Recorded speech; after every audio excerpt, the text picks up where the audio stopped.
And now let me welcome you into the Field of 68's SEC Preview Podcast. I am joined today by Florida's Patric Young and Arkansas's Pat Bradley, two of the best-looking guys that you are going to see on the SEC Network this season. Gentlemen, how are we doing today?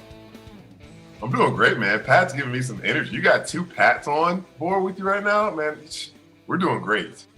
That's it. We got the old head, and then we got the young guy, Pat Young, who's still in shape. Show him the weight belt, Pat. Show him the weight belt.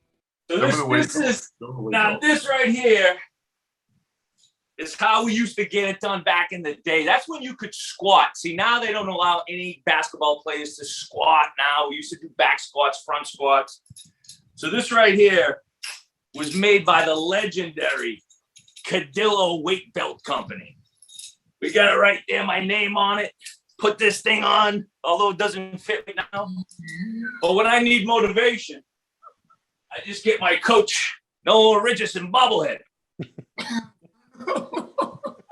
And I see him shaking his head. Oh, Pat, forget about it. There you go. Forget about it.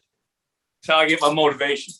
So, but I'm glad we're back at it, man. This is, it feels like it's been 2 seasons. You know, it feels like we almost missed last season, really. So I'm glad things seem to be pointing in the right direction this year, getting back on campus and connecting with a lot of the guys that weren't able to connect with last year. Yeah, I've said this a lot heading into this season. I don't know if I've ever been more excited for a college basketball season than this one. It might just be because it's been like 2 years since I've been to a real game. You know, college basketball is never going to be a better product on the court than the NBA. It's never going to be bigger than college football because football is always going to be bigger than basketball in this country.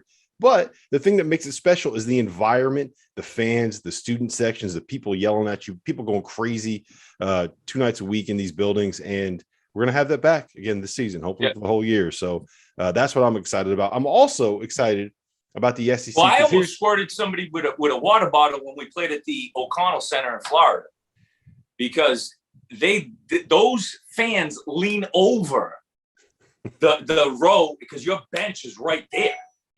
Basketball is the most intimate setting of all the sports. And so Florida is one of those arenas where the fans can literally put their face in your timeout.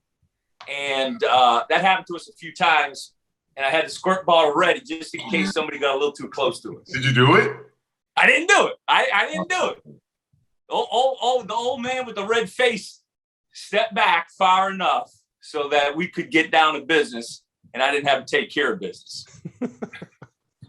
Well, anyway, back to business. The my hottest take heading into this college basketball season is that the SEC is going to be the best conference in college basketball this year. And the reason I think that is because if you look at, I think there's a pretty clear-cut top 8: Kentucky, Alabama, Tennessee, Arkansas, Auburn, LSU, Florida, and Mississippi State. That doesn't include the team coached by Buzz Williams. That doesn't include the team coached by Frank Martin. That doesn't include the team coached by Cuonzo Martin. It doesn't include the team coached by Tom Crean, and it doesn't include the team coached by Kermit Davis. Patric Young, tell me why. Tell me why I'm wrong, or am I right? Is this going to end up being the best conference in college basketball this year? You know, I can play devil's advocate with myself. You know, I in a biased standpoint, I always thought the SEC was, at one of the top conferences in the league. We always have a really good number of teams that make it to the tournament. What makes it so difficult to actually know on paper is this doggone transfer portal. That the teams are completely different than last year. But Kentucky, Arkansas, Tennessee, Bama, Auburn, as you just said, fantastic. I mean, I'm super excited for them coming up next year. Kentucky had a horrendous year, an outlier year. Sometimes you need one of those to really remember the glory days, one of those years where things don't work out. So for the fans, when they come back and the team is winning again, like the Browns, you would look at now, the Browns are actually like a competitive football team, but they almost went 0-16 a few years ago. But I'm really excited, especially for Florida's not it's unknown where they're going to be with the losing losing 4 guys to transfer, 2 to the draft, and then 8 new guys in. Arkansas done a lot as well as bringing in so many new players. Kentucky, Coach Calipari did a great job of bringing in a lot of, he's only going to bring in premier talent. That's just his MO. The best, why not? Why not the SEC? I think it's a fantastic league. You look at the coaching, even though some of the coaches, you look at Tom Crean, you look at Jerry Stackhouse, Buzz Williams, they're at programs that need to turn a new leaf, but their level of coaching, they've had success. So why not them? Why not this year where every team has actually had a chance to truly prepare in the preseason and even actually start practice even earlier, which, I was talking to the athletic trainer. He didn't necessarily like it, but at least, they're having full practice, almost a month and a half before when I was in school. Our first practice was October 15th, when we started 2-a-days, and they started practicing, I think, full practice like end of July, which is pretty, I don't know. We'll see. Hopefully there's not many injuries, but I'm super excited. It's going to be great for the SEC this year. I expect at least, and I'm going to call it 8 teams to make the tournament this year. Yeah, I think we can get 8. And, Pat, are you good down there? You got everything situated? You got your camera facing the right direction? I'm good. I'm figuring out. Listen, technology they've made it too easy to record everything these days. I mean, you accidentally are recording things. Now, you got to always assume that you're being recorded. Mm-hmm. So that's why I'm keeping my shirt on for you. But I do agree. I mean, we could have 8, 9, depending on how things shake out. Think of this. The SEC preseason player of the year is on a Vanderbilt team that is going to be fighting to get to the to get to the NCAA tournament. So my point is, you got a team now with Vanderbilt, they're in I would say not the last tier of the SEC, but they're in contention to maybe fight to make an NCAA tournament. So, and I think Pat Young talked about it when he said it's the coaches. To me, this league turned when Greg Sankey said to each university, guys, you're going to invest money in basketball. You're going to do what you can to get the best coaches. Best coaches are going to attract the best players. What's going to happen is now the alumni, the donors, the school is going to give you the best facilities. And so you see the benefits now of everything, reaping those benefits. And so, yeah, Kentucky last year and all of last year was so difficult. Everything was upside down. I mean, we need Kentucky to be good, right?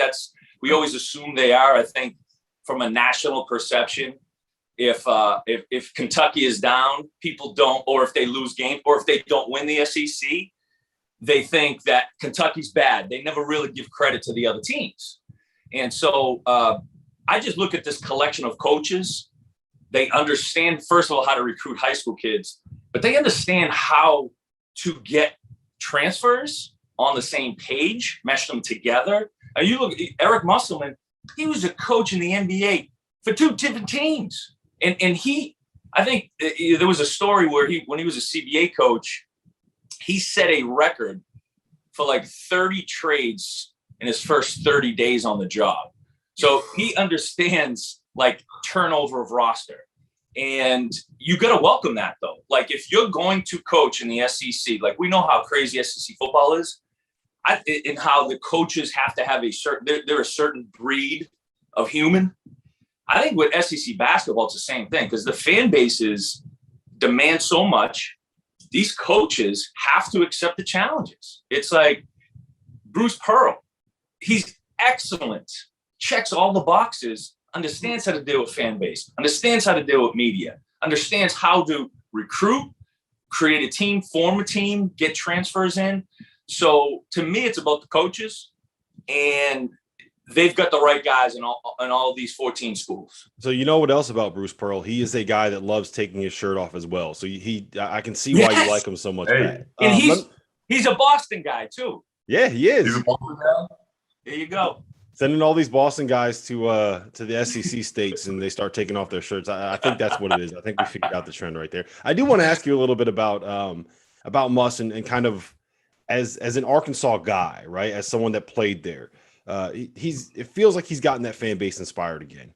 And yeah, it's you mentioned about Kentucky. I think it's true about Arkansas as well. College basketball is a better sport when that fan base is engaged, when they're passionate, when they're going nuts, when they're paying attention, when they're watching games. So, what are you expecting out of this group this year? It's never easy to kind of remake rosters this quickly, but it feels like he's kind of figured out the code to making that work. Yeah, I think they're in contention. If you want to pick Kentucky to win the league, that's fine. Arkansas has got, if you want to say 1A, 1B with, I think Tennessee, Arkansas, Kentucky, legit chance to win the league, all equal. Alabama right there, with Auburn, an outside shot depending on what happens. But the unique thing that Musselman's able to do is explain in excellent detail to each player the expectations. So that's why he sits down with these transfers and he identifies what he needs for what he's creating, his chemistry, his team chemistry. He understands who can I coach the way I need to coach. And that's why he's attracting those certain kids. Chris likes to transfer from Miami. Chris likes and JD Note, who was the sixth man of the year last year, JD Note. They are the two among the two best one-on-one college basketball players in the country. Okay. So he's got guys that can break you down. I don't know if he's going to be as good defensively last year, but again, he does not mind taking all new faces and putting them together. I mean, he accepts that challenge. And there are some coaches that don't want to deal with that, and that's fine. However, in today's college basketball, if you don't welcome that, you're going to be left behind, most likely. And he does welcome that, but he brings back Devo Davis, who is another guy who is an absolute freak. He is going to be in the NBA. He's got a wingspan through the roof. He's got a mentality that he loves to lead. And Jalen Williams is he's sort of a unicorn type player. Big kid. He's a really good rebounder, can protect the rim. He's a great passer with great vision, and he's a much better three-point shooter. I mean, the kid's 6'10". He's got a very nice stroke. And you add in some of those older transfers. I mean, guys, some of these guys are 23 years old. Yep. That's when I was playing, that's how old college basketball players were. You know what I'm saying? So Muss is able to mix in some of they only got one freshman this year. They're bringing in a really good class next year. I'm sure you've heard. Currently, I think ranked number 2. But Muss is just so detailed and he's demanding. The dude is a task master, very demanding. So I think he gets the most out of his guys, and he's just his ability to break down and detail and game plan is among the best in the country from game to game. The two older transfers you mentioned were Odyssey Tony from Pitt and Stanley. Yeah. I'm going to butcher his last name. Is it Umude? Umude. I think it's Umude. Umude, yeah. So I think he's going to kind of play. Those guys are going to kind of fill that Moses Moody role that he played last year. Is the bigger wing that can kind of space the floor and knock shots down. I think they're going to be really good. To me, I think there's a top 4 in this league: Kentucky, Alabama, Tennessee, and Arkansas. Pat Young. It's going to confuse me having two guys named Pat on this on this broadcast. I'm big PY, man. PY, there you go. PY, that's easier. Put some spec on my name. I like PY better. PY better. There we go. All right. So PY, who do you have as your as the favorite in this league? Who's your best team? Man, it's tough. But I have to go with out of the top 5 right now. It's obviously, and this is not in any order. I agree with what Pat said earlier. I think Bama has a chance to mess it up again, mess up the mix again.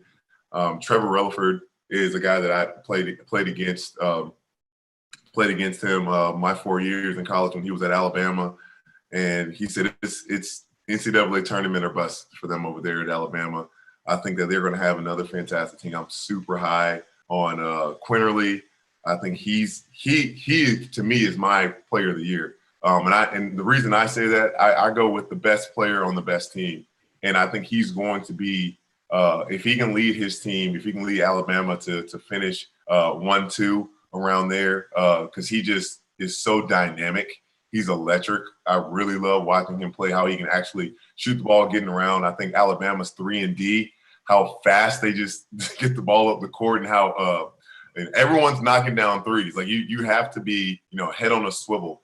And the toughest thing for any team to guard is to have like great transition defense.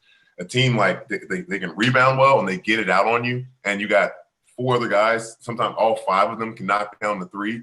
And if your other team has no sense of urgency getting back on defense, Alabama's going to make you pay. Yeah, yes, they get up a lot of threes, and of course you're going to miss. But guess what? Percentages show. You're getting those high quality shots. You make more threes than the other team's making 2s. You're going to score more points than them. So for me, of course, I expect Kentucky to rebound. John Calipari does not, that abysmal year they had last year is not going to want to repeat that. He's got everyone hounding him on his back. The fans are like, they want to win. Not just, of course, they like seeing their guys going to the NBA, having good careers, but Kentucky fans want to win. They don't, at the end of the day, they want more banners up. And I think Alabama has a chance to disrupt them like they did last year. Yeah, I think you're spot on with Quinerly. I talked with Nate Oates earlier this week, and they love him. He's been their best player in the preseason. It's just his ability to kind of lead the break and hit ahead in transition and make the right pass. I think the thing we forget about Quinerly is this is the first like normal basketball season he's going to have since before his senior year in high school, because he dealt with all the FBI stuff, and then he had the year at Villanova where he just could not crack the rotation. Then he had the redshirt sit out season, and then he had last year, which was it was not normal for anyone. There were no fans in the stands. There was isolation and everything. So I think we're going to actually see Jelly Fam JQ the best of the best with him. The one thing I'm worried. Go ahead, Pat. I was going to add to that last season when Alabama was going on their run. And Quinerly was the guy. They put the ball in his hands multiple times, and he delivered, man. When just in tough situations, wasn't he player of the year in the SEC tournament? Am I making that up?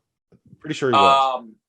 You mean the SEC player of the tournament? Yeah, tournament MVP. player. I think that was Herb Jones about that, didn't he? Probably Herb Jones. I don't know, but he was. I mean, it was hand in hand. It could have been either one. But yeah, you're right. I mean, when Quinerly was rolling, he was their most consistent player. Towards the end of last year, there's no doubt. And listen, you guys are talking me into Alabama right now. The one thing, because when you see Jaden Shackelford, Javon Quinerly, J.D. Davison, we know that offense is going to spread you out and they're going to break you down.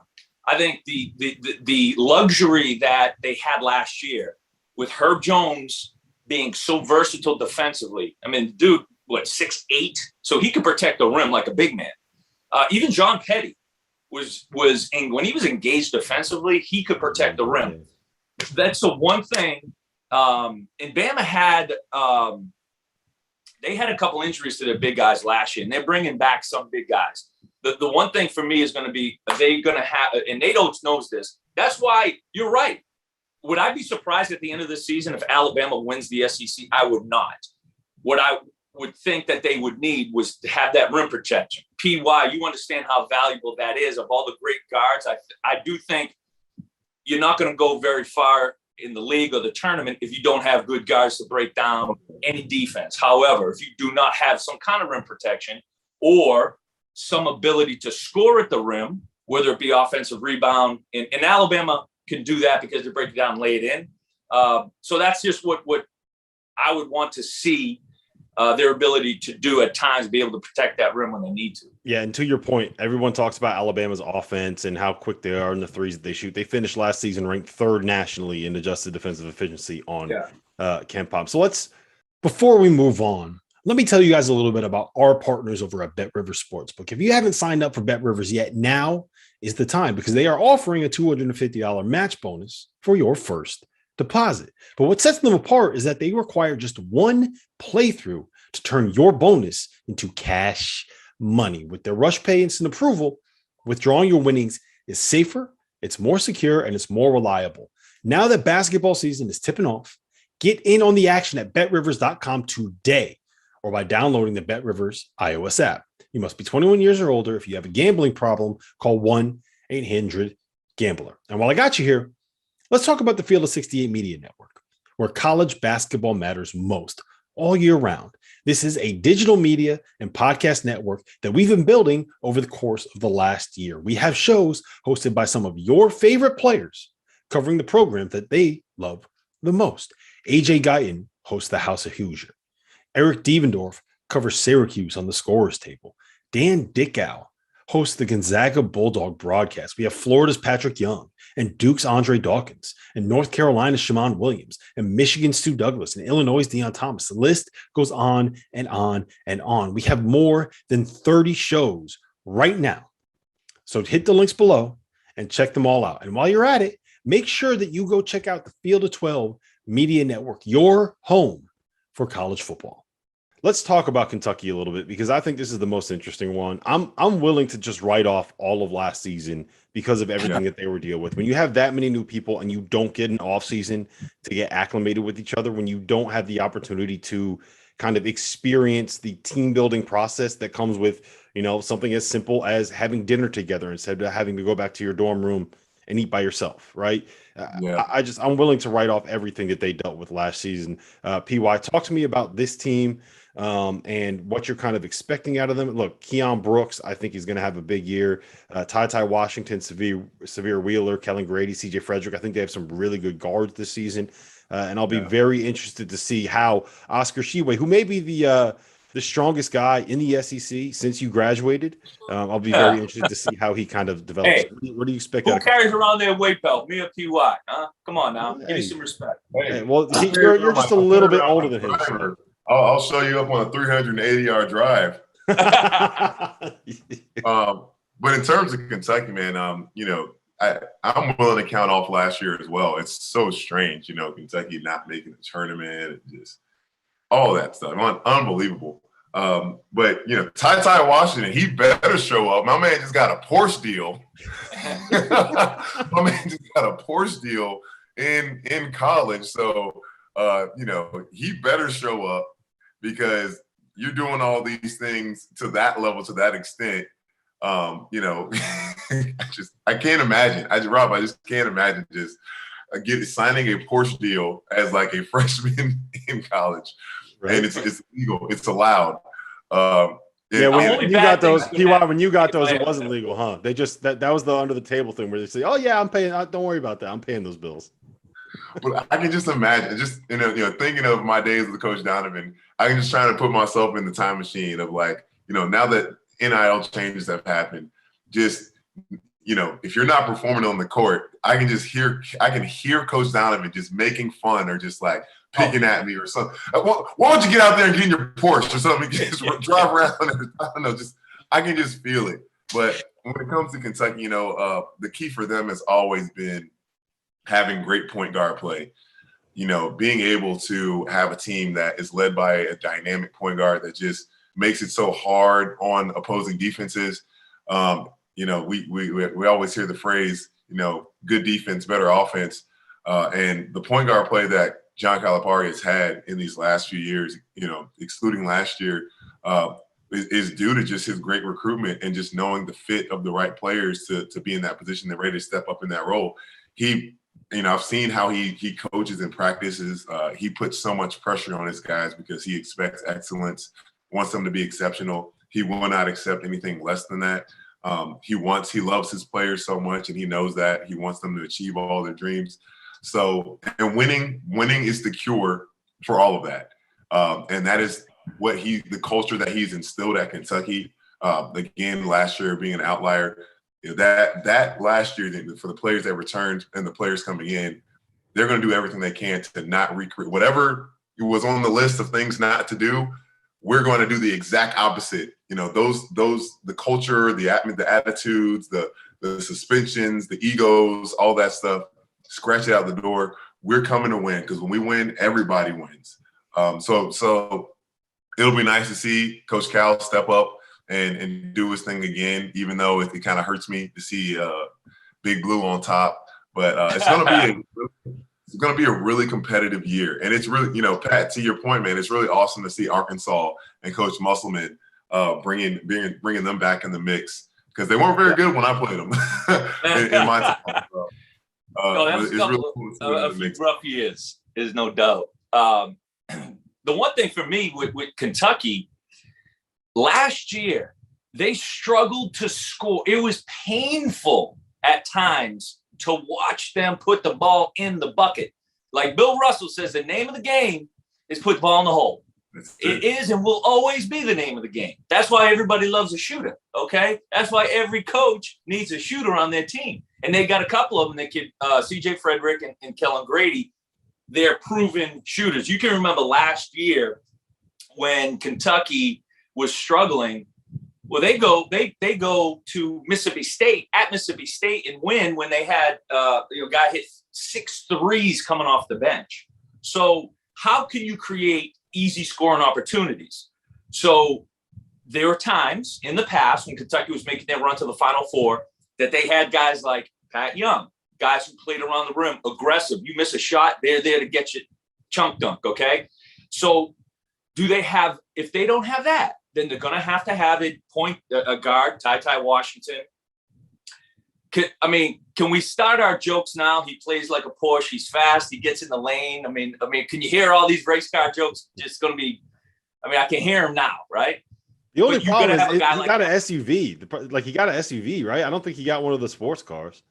He got an SUV. When I saw it, it looked like, and I'm not like throwing any shade on the Porsche game, but it looked like a Dodge Charger with like a Porsche logo. Like I'm not even joking. The picture that I saw. But it's got a Porsche logo, so you're really paying for the logo. You see what I'm saying, fellas? But he's getting paid for it. He's not paying anything. Right. That's the good part about it. But did they just give it to him to drive? Yeah, there you go.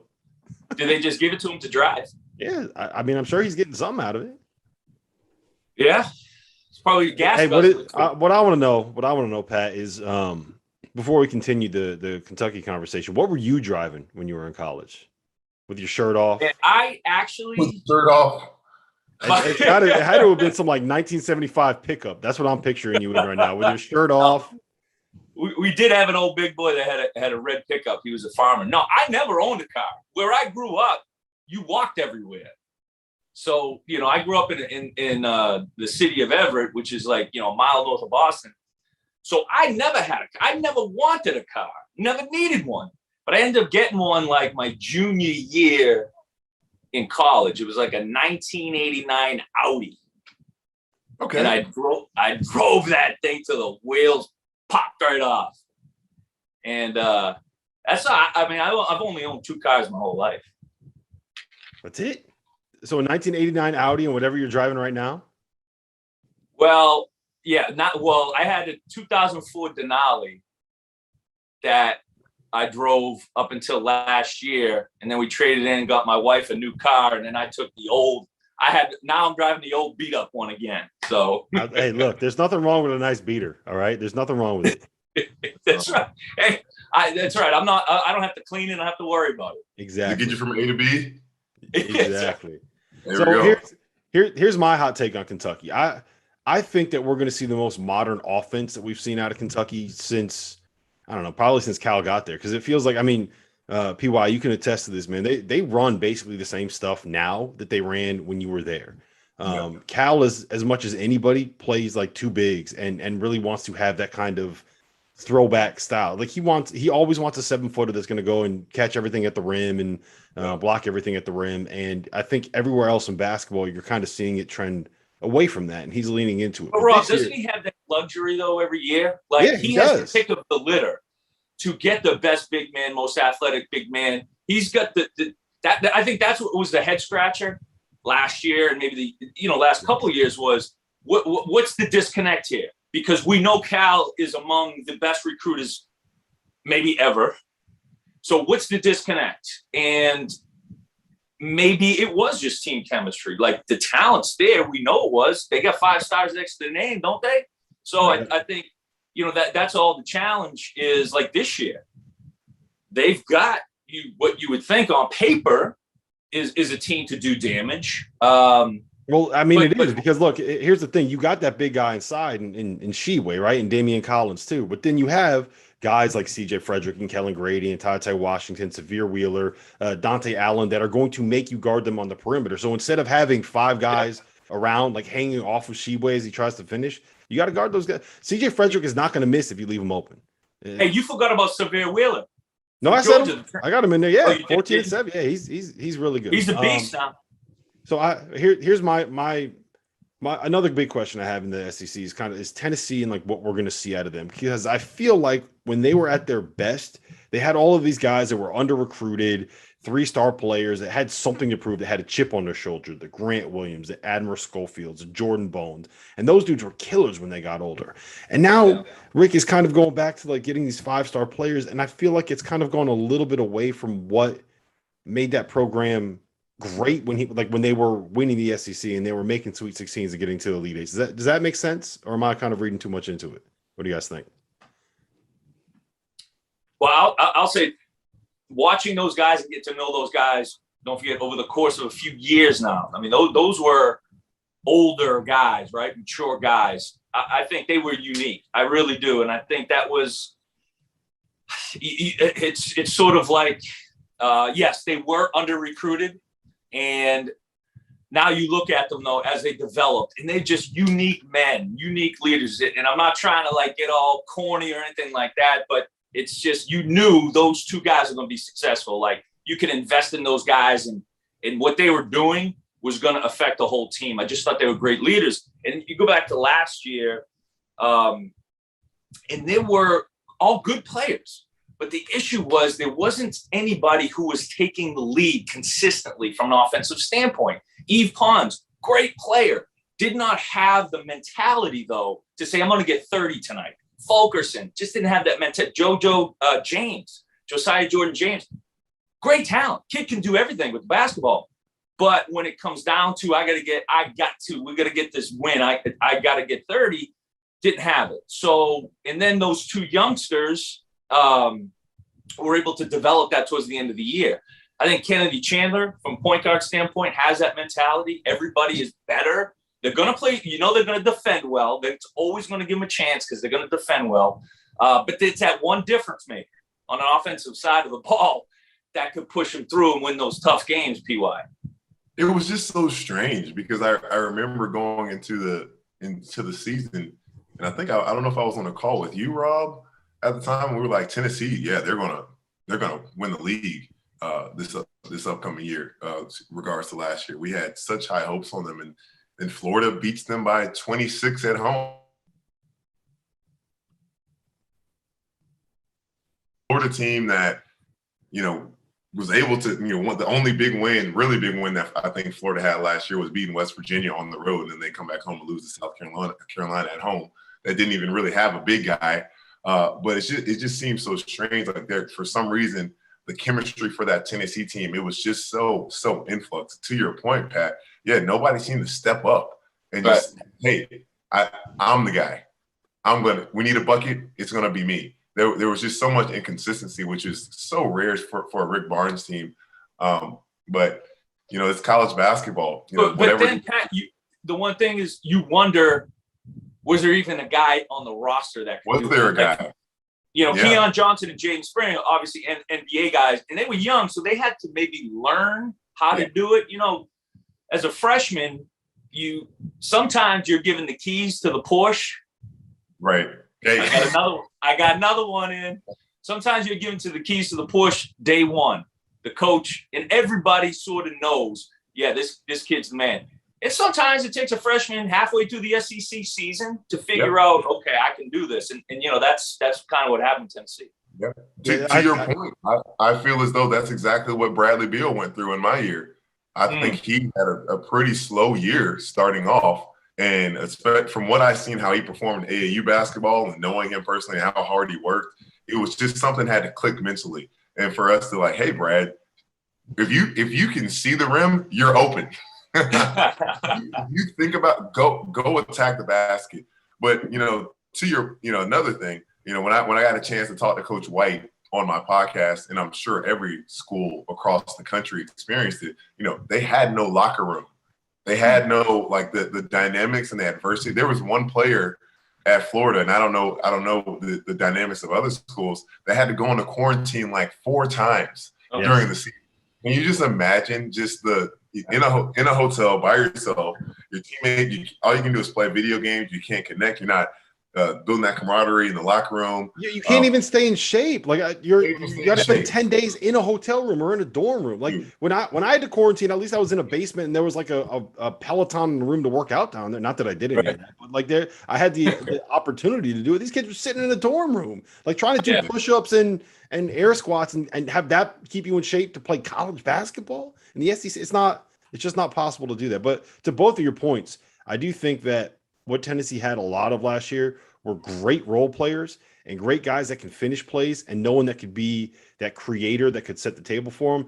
And Kennedy Chandler to me is just like that guy. He's going to be the kind of premier set the table point guard, the guy that we're watching. We're like, oh yeah, that's such a great pass. How did he see that pass? How did that pass get there? Kind of a thing. All right, I want to ask you guys about Auburn, LSU, and Florida because to me they're kind of in that next tier of teams. So PY, why don't you start? Let's talk about these Gators, man. I think they have 9 new faces coming in, but it does feel like this is kind of a roster where it should be able to fit what Mike is looking for out of a team and out of a program, right? Like they got some athletes, they got some shooters. I like this roster, and they got a kid named Flanders Fleming. How can you not love a dude named Flanders Fleming?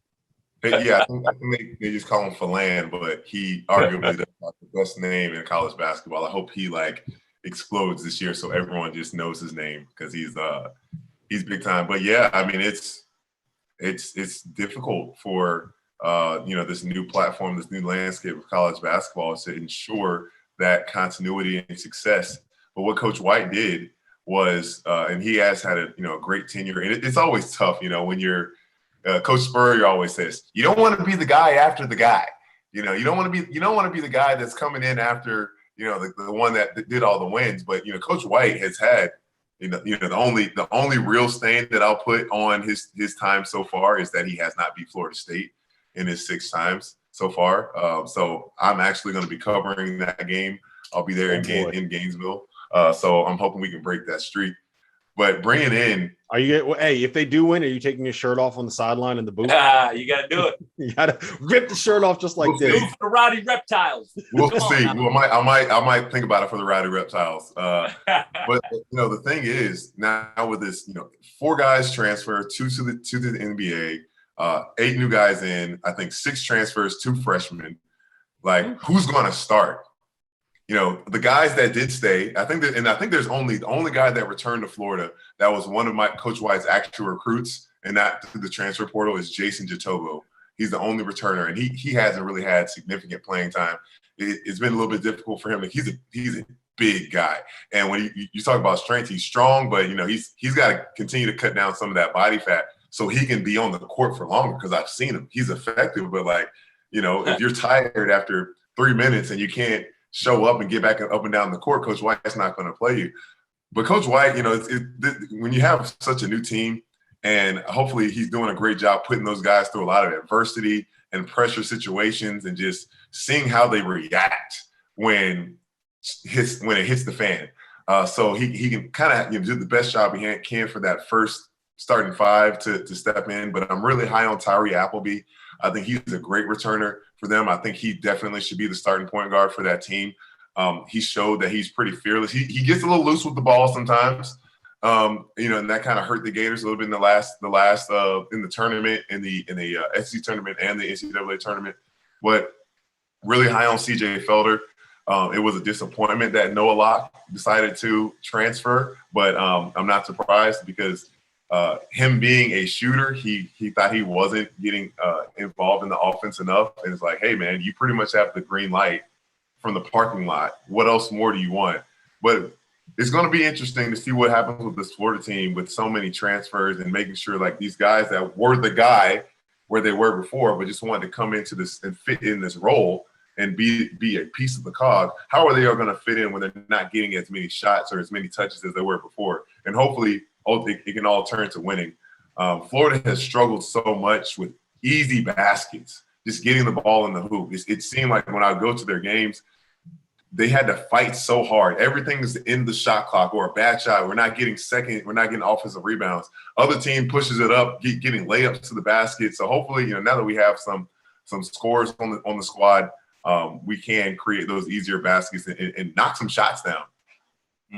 So the two guys I think are really going to be interesting on this year's team. One, Colin Castleton. I mean, he had such a great season last year, really a breakout guy, probably one of the best bigs, if not the best big in the SEC this season. And then Myron Jones coming in from Penn State, like that dude could really fill it up. Great shooter, averaged 15 a game in the Big Ten last year. We know how good the Big Ten is.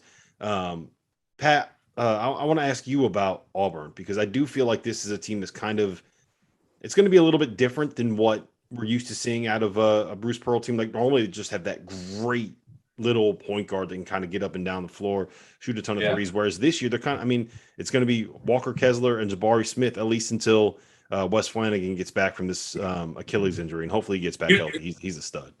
There was one thing in that Final Four run, obviously Jared Harper, Bryce Brown, excellent guards, veteran guards.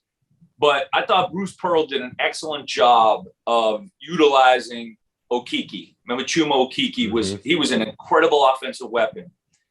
And Coach Pearl figured out how to get him in an advantage mismatch every time down the floor, whether that was posting him up on the elbow, the mid post, taking his defender up to the 3-point line, clearing out a side for him. So I think sometimes he's such a good coach. He's going to see where his advantages are. One of the transfers that they had was KD Johnson, who when I saw him from Georgia last year, man, I was impressed.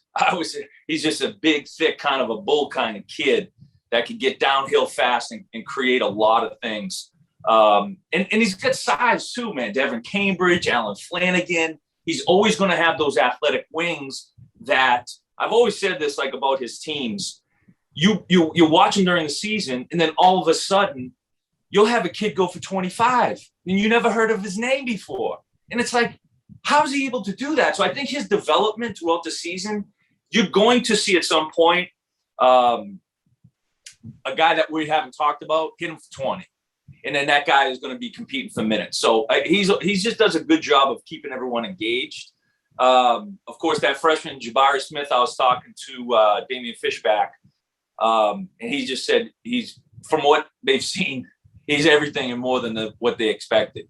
So he's so smooth as a shot maker at that size. Like all SEC as a freshman, most likely. The 2 point guards I think are going to be interesting. Wendell Green and Zep Jasper. It sounds like I talked to Bruce last week. It sounds like they're really high on Wendell. Although Zep is probably the better defender, so it's going to be. I'm guessing that they're probably going to be kind of splitting minutes early on this season. LSU is interesting to me, a little bit less so without Adam Miller. He just tore his I think he tore his ACL on Wednesday, I believe. So a lot of that is going to come down to Xavier Pinson. But I mean, there's so many new faces, so many players in new roles. I think Will's going to have a lot of work to try to get stuff done. The team that I think is a sleeper, PY, and tell me if I'm wrong here, I don't think enough people are talking about Mississippi State. Iverson Moline is an absolute stud. They got Rocket Watts coming in, second chance guy. DJ Jeffries coming in, really, really good wing player. I think he's better than people realize that he is. Garrison Brooks was the ACC preseason player of the year last year before kind of having a tough season. Tolo Smith averaged 13 and 8 in the league last year. And they got a kid named Shaquille Moore coming in from NC State who had a couple of really big blow-up games for him last season. I don't know if they have a true point guard.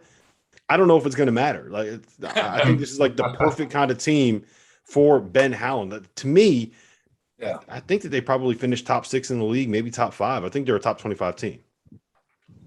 Yeah, they're definitely a team that has the capabilities. When we're talking about earlier, those 8 teams that should be able to make the tournament this year. I can't see why not. It's difficult, man, when you gotta get the right recruits in, right players in. And now we can foresee that they have the talent. Point guard play, that's always going to be an issue nowadays when your point guard's got to be the leader of the team's got to be the one that's pushing and taking care of you got a lot of guys that can score the ball really well, but they don't necessarily want to be able to push it up and down the entire game and have to worry about where everyone else is doing in that extent. But Ben Howland's got a great opportunity ahead of him in one of the best, most competitive leagues. He's going to need to be one of those top 5 teams here, and I think they have the capability of doing so. But as we said earlier, these teams that are going to have that great point guard play they are disruptors to size, to defenses. I can remember when we played against Russ Smith and Peyton Siva in the tournament, and we had one of the best defenses in the game, and just Russ Smith just broke our pick and roll defense. And Coach, at the time, he called the same exact play. You know exactly what's happening, and just a point guard that no matter how, Scotty Wilbekin and I felt like Scotty Wilbekin and I, we could stop anybody in the pick and roll. But Russ Smith, with his ability of being able to just go around me and I'm right there. That's being able to stop that and having another point guard, and we didn't have Scotty Wilbekin, one of the best on-ball defenders that I've ever seen, not being able to stop that, let alone if Mississippi State doesn't have that point guard play to stop, someone like a Ty Washington or J.D. Davison or Javon Quinterly coming up here in the league. They might struggle because it doesn't matter how many necessarily, if you can score a lot of points, but you're going to need to be able to put some defense up if you want to make a run. Yeah, right. And just to add quickly with Mississippi State, they're going to be among the biggest teams. Ben Holland's always going to have big guys. So, like, to not have a point guard, like, say like Sharif Cooper last year, who has the ball in his hands more than Chris Paul, the highest usage rate of any player. I don't think Ben Holland even wants that. I think he just wants, Iverson Molinar as a scorer. Okay, get it down to Tolu Smith on the block, get it into Garrison Brooks' hands. So I don't think he doesn't mind. It's nice to have that sort of floor general, but I think he can have success without it. All right, so let me ask you guys this. 2 more things, and then we can get out of here. First and foremost, I want your one team out of that bottom 6. We haven't talked about Ole Miss, Texas A&M, South Carolina, Missouri, Vanderbilt, or Georgia. Out of those 6 teams, PB, who do you think is the most likely to make a run and get into the NCAA tournament? Kind of put together a resume strong enough to get in. Make a run? Not make a run in get into the tournament. We talked about this. I mean, okay. PY, you mentioned it. It's a 8 bids in this league. Which one of those bottom 6 do you think has the best chance to get in? To get in the tournament. I'm telling you, I've been waiting for Ole Miss. First of all, I think Florida is in those teams you mentioned are all have gone through, whether it's a transition with something happened with Florida, which I think they went through the worst of any team in the country last year. Mm-hmm. So huge question mark. I'm going to go with Ole Miss. I'm going to go with Ole Miss. I think I like it too. I like them too. Yeah. It just feels like a Kermit Davis roster, right? Bunch of old dudes, bunch of tough dudes. They got Nyzier Brooks transferring in. Jamie Brakefield from Duke is a guy I think is going to have a big year. Mm-hmm. It feels like this is kind of a Kermit Davis roster, right? Hey, listen, Kermit's going to get the most out of everybody he's got. He's going to demand that. Mm-hmm. I wouldn't be surprised to see Ole Miss finish in the top 5. I wouldn't be surprised. They're definitely one of those dark horse teams, and it's tough to win there. And that's what we're talking about now would be the difference between getting in 8 teams from the SEC, 7 teams. I don't know. The other thing too is though, like Pat, you said, with Javon Quinterly, best player on the best team, but if Scottie Pippen Jr. can get Vanderbilt by the end of the season to the 6-7 in the SEC range, 7-8 maybe, fighting for that spot, a bubble team, now is he good enough to do that? Can he average 25? He can put a team on his back. So maybe it's it could be Vanderbilt because they've got that type of player that can make it that big of a difference. Yeah, and they got the big kid coming in from Minnesota too, who was Liam Robbins, who's really good defender, going to block. Oh, Dylan Dessou is still there. No, he's at Texas now. I know, but if he was still there, we'd be having a much different conversation about Vanderbilt. 100%. But he's not there. All right, so let's wrap it with this. PY, you said Javon Quinterly was your preseason player of the year. PB, are you on that train? Are you on the Scottie Pippen train? Who do you like for player of the year? Me? Yeah, you. I'm going with Scottie Pippen, man. I'm going with the Pip. Only because he coming back. I'm just kind of cycling through the players and who that I know the most of, that I can trust. And the kid just, everyone continues to say, he can't do that again. And you know what he does? He does that and he plays better. So it's like, okay, I mean, when are we going to believe? Well, how much more we got to believe, right? It's, you know what I'm saying, PY? You gotta believe, baby. It's like, what else is he going to show us? But like, how many, I would love to go back. I should have done this before and look at how many preseason player of the years actually became the postseason player of the year. Because, you know, it's never truly at. Yeah, it doesn't always work out that way. I'm kind of on the Javon Quinterly bandwagon, but that's just because I think Alabama's going to end up being like a top 2 seed again, and I can see him being someone that averages like 14 points and 9 assists, and it's just the engine of that transition game. My first team, all SEC team in the preseason: Kennedy Chandler, Javon Quinterly, Scottie Pippen Jr., Colin Castleton, and somebody from Kentucky. I don't know who it's going to end up being, but you know somebody from Kentucky is going to have a great season. I just don't know who it's going to end up being. So I'm leaving that last spot blank. So we could say it's someone from Kentucky. I bet you said that last year too. Yeah, I did say that last year too, and we saw how that ended up working out. I'm really excited for just seeing Alabama with J.D. Davison, Jaden Shackelford, and Javon Quinterly. I think those 3 guards, they're going to be. They might. I don't know what the record is for like the 3 guards being able to points, assists, turnover ratio, but I think they're going to probably go down as one of the best. Of all, I think on paper of all time in the SEC. That's my hot take, my prediction. Yeah, they're going to get a lot of shots up. That is for sure. They're going to get a lot of shots up. Yeah, so I heard a funny story about JD when he tried out, or when he went to go play in the EYBL. I think it was before his sophomore season in high school. Remember, this kid, McDonald's All-American 5-star recruit. Before his sophomore year, he had to try out for his AAU team. That's how small the town is that he's from in Alabama. When Nate Oates told me when he went to go recruit him, to go visit him at school, the kid showed up late for school, and he said because the bulls got out of the yard and he had to go help wrangle the bulls to get because they had a farm and he had to go help. The bulls got out of their fence, so that was incredible. I'm a huge fan. Yeah, so I'm already a fan of that guy. Well, listen, for Pat Bradley and for Patric Young, I really do appreciate you guys being here. That was our SEC preview. All of these takes, they are guaranteed to happen. Just lock them in. They are factual. We're basically coming from the future. So, gentlemen, I appreciate you. Oh, this is for real? Yeah. This was for real. We're locking it in. You got to take your shirt off. Yeah, you didn't take your shirt off yet. I got to go do some squats, boys. I'll be right back. All right, man. Thanks, fellas.